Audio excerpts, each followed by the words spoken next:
A lady named Sherry Ellis is from Magnolia, Texas, about 200 miles down south of Arlington. She went into a CVS, put her credit card down. It was declined. She thought that was strange because she always pays her bills on time. She went to the bank. The bank did some checking. The person looked across the table and said, "Sherry, I don't know how to tell you this. System says you're not alive. You're dead." And she went down to the Social Security Administration office. Turns out there's something called death by keystroke. Happens to 12 to 14,000 people a year. Somebody sits behind a computer, punches the wrong key, and declares them dead. I love her language because she said, one, it's incredibly hard to prove that you're alive in this world, and there's such a bureaucratic mess. But she also said, and she was quoted as saying, "I'm waiting on Medicare to resurrect me." She gets the language. Sherry's an outlier. She's not really dead. You and I know what it means to lose somebody. Maybe the deepest cut of all. We've talked about being scarred by a lot of different things. I think this is one of the deepest, where you love somebody dearly. They're the world to you, and then suddenly they're gone. In the sense that you just don't really understand, can't comprehend it. And the moment they die, something inside of you dies as well. It means in that moment, the world's fundamentally changed. It'll never be quite the same again. It just means somehow the light doesn't shine quite as bright. It just feels like an empty world that you're living in. And yes, we all get through, we survive, we plow through, but something changes when we lose people we love most in this life. And when you talk to people, there's really two scenarios, but there's so many different details. One of it is you didn't have any preparation. You never saw it coming. Came out of the blue, unexpected. You get a phone call. A person that you love, that you just talked to, that seemed to be healthy, well, everything was fine, and suddenly find out they're no longer in this world. And it was so abrupt, it just takes your breath away, and it brings you to your knees, and you know what to prepare for it. You didn't get the chance to say goodbye to them. You look back, and there's so many things you wanted to do, and you didn't know, you just didn't have that opportunity. And then there's another scenario that people describe where you were with a loved one, and it was a slow, agonizing death. You knew it was coming. And by the end of it, you were almost praying for the merciful God that they wouldn't suffer anymore. And to the question, which scenario is best? The answer is neither. Which one is easier? Neither one of them. Both of them fills you with grief. Because anytime we lose somebody that we love so deeply, it takes something from us. It changes the world. It hits hard, and it's real, and it's raw. You still carry those kinds of scars with you, scars that stay with you. And even long after you have some sense of healing and time, it never goes away completely. That's not even the goal nor the task. It's to learn how to live with it in some way, with it being ever present. I think they're also just reminders. And these are things that kind of sneak up on you.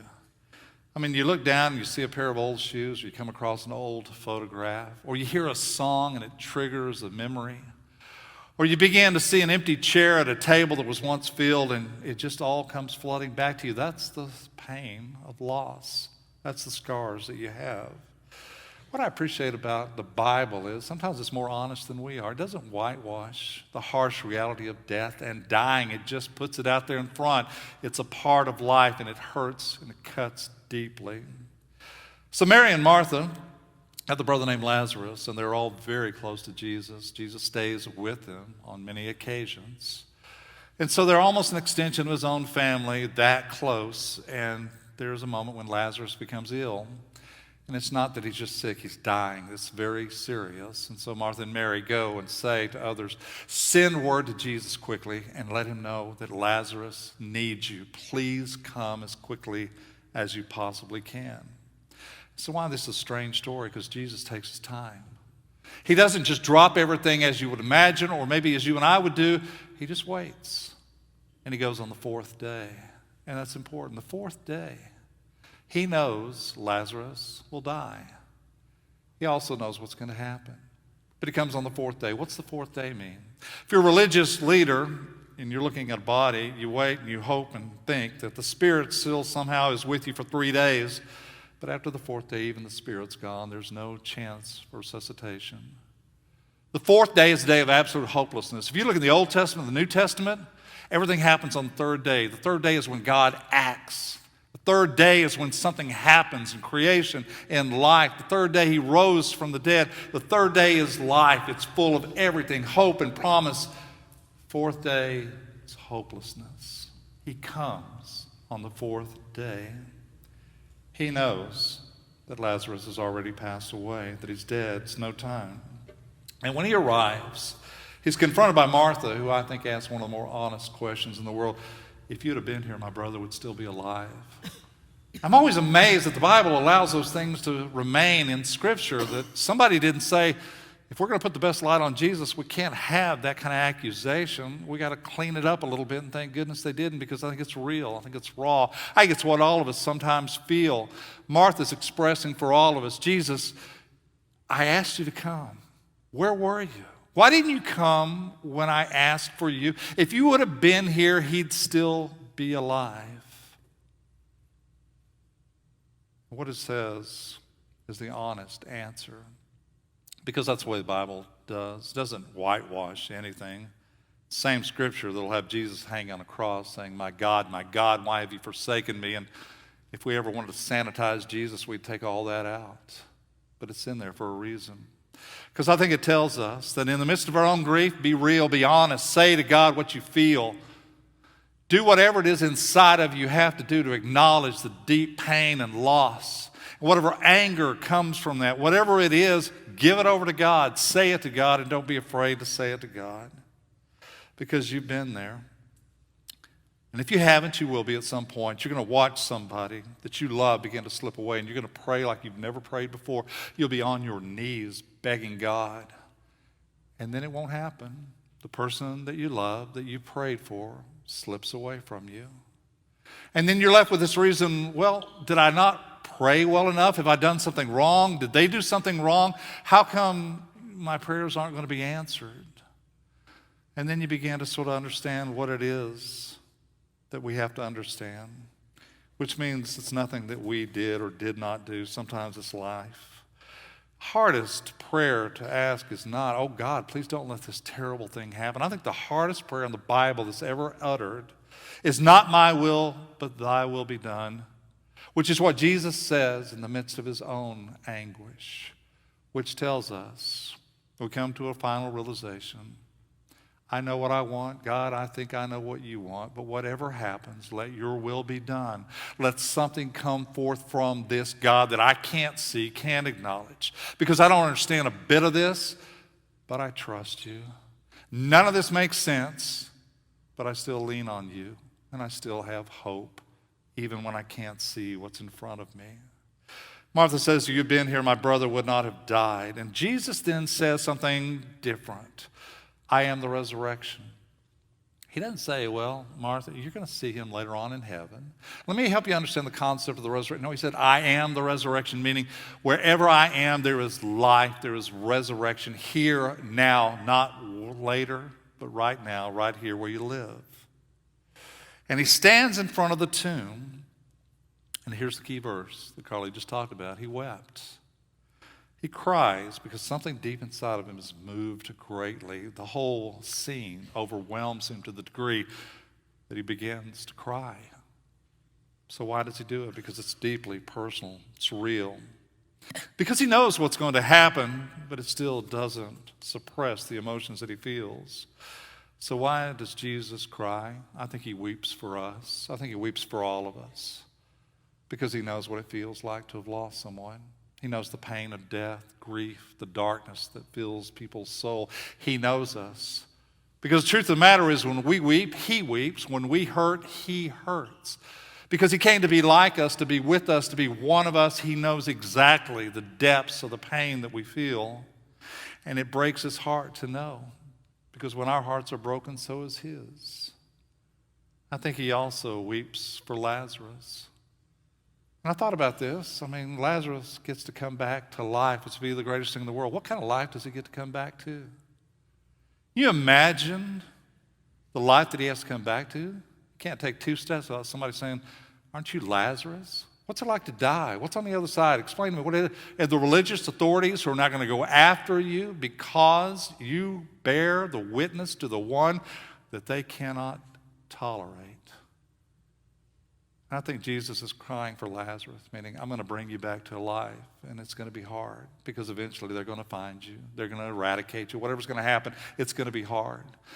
You've heard about people with near-death experiences where they feel the sense of the presence so much they don't want to come back. And what Jesus is saying is, Lazarus, I need you to come back.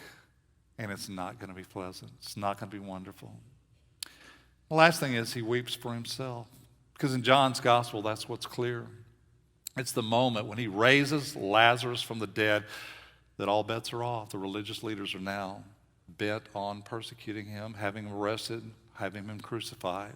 And there's no going back at that moment. And I think Jesus weeps for Lazarus, but he also weeps for himself because he stares into the grave. He knows what's happening. As Lazarus comes out, he's going to have to go into a tomb. He knows what's ahead for him.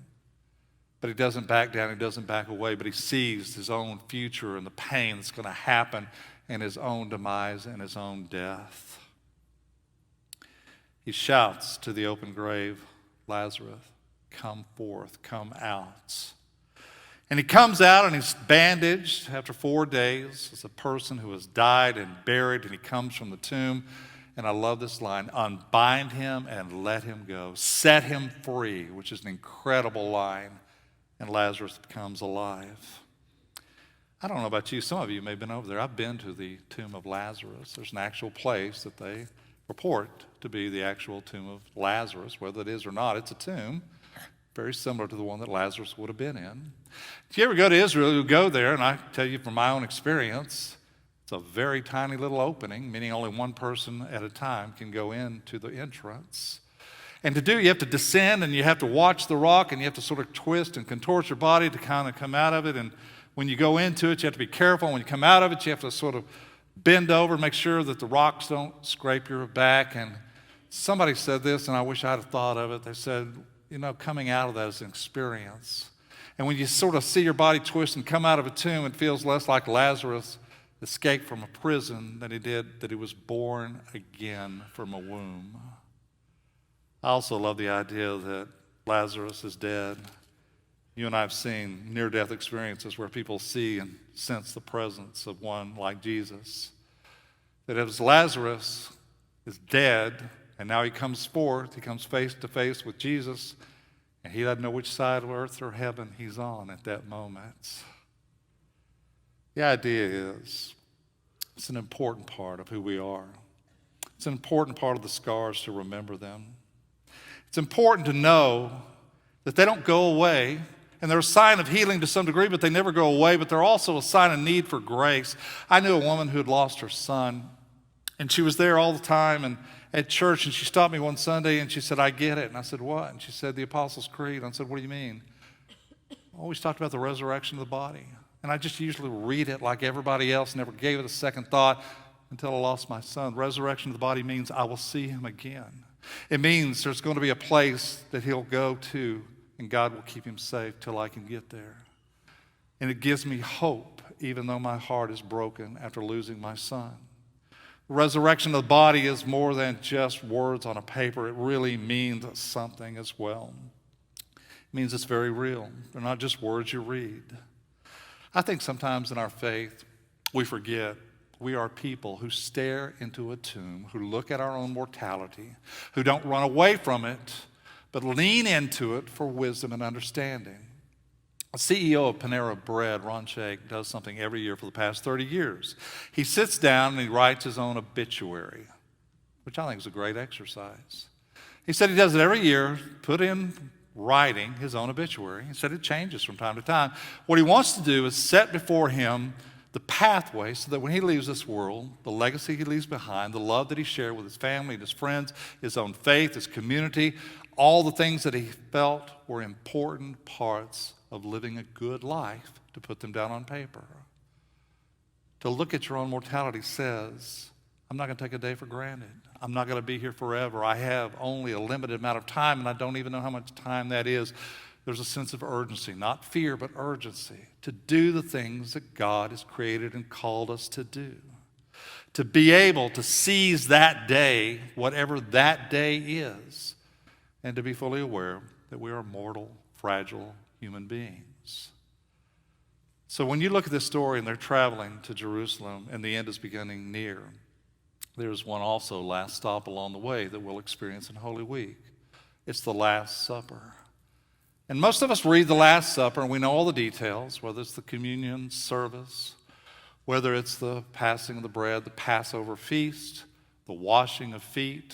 We all know this story. But there's this little line tagged on that once it's done, once Judas has already betrayed him, once they're about to go into the night, and once everything begins to unravel, and everybody knows the darkness has descended, the disciples are going to betray him and abandon him, and he's going to be arrested. All that they know, they feel it on some level. This is the last time they'll ever be together. And there's this one little line attached, and it says, they went into the night singing hymns. And most of us just gloss right over that. And then I think to myself, so what were they singing? And if you do a deep dive, you can, with the Passover meal and some other things, figure out what they're singing. Traditional hymns. What are the hymns? Part of it is the great Hallel, meaning they are reading something, singing something. It's very familiar to them. The great Hallel, which is where we come for the word hallelujah, also includes Psalm 118. So just envision, after the Last Supper, they're walking to the darkness of the night, and as they're leaving, they're singing together. They're singing these words from Psalm 118. This is the day the Lord has made. I will rejoice and be glad in it. You are my God, and I will praise you. You are my God. I will exalt you. Give thanks to the Lord, for he is good. His faithful love endures forever. And that's it. And I think that's our task, to squeeze everything we can out of each day. To take this day, don't run from it, don't ignore it, don't walk away from it, look directly into it, because this is my one day more. That's what our prayer is, that today would be my one day more. Because there's scars that you and I carry, people that we've loved who are no longer here. And like I said, when they die, a part of us dies as well, which needs to be resurrected. But what if you actually believed in the resurrection? What if you actually believed that you would see your loved one again, and not just in some abstract concept, but you would hear the words, welcome home, when you crossed over the threshold? What would you say to them? Because you miss them deeply and you still bear the scars.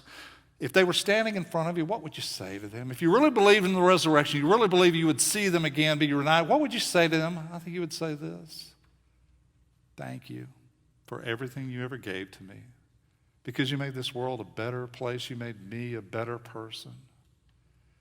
You'll never know how much you have meant to me and to so many people.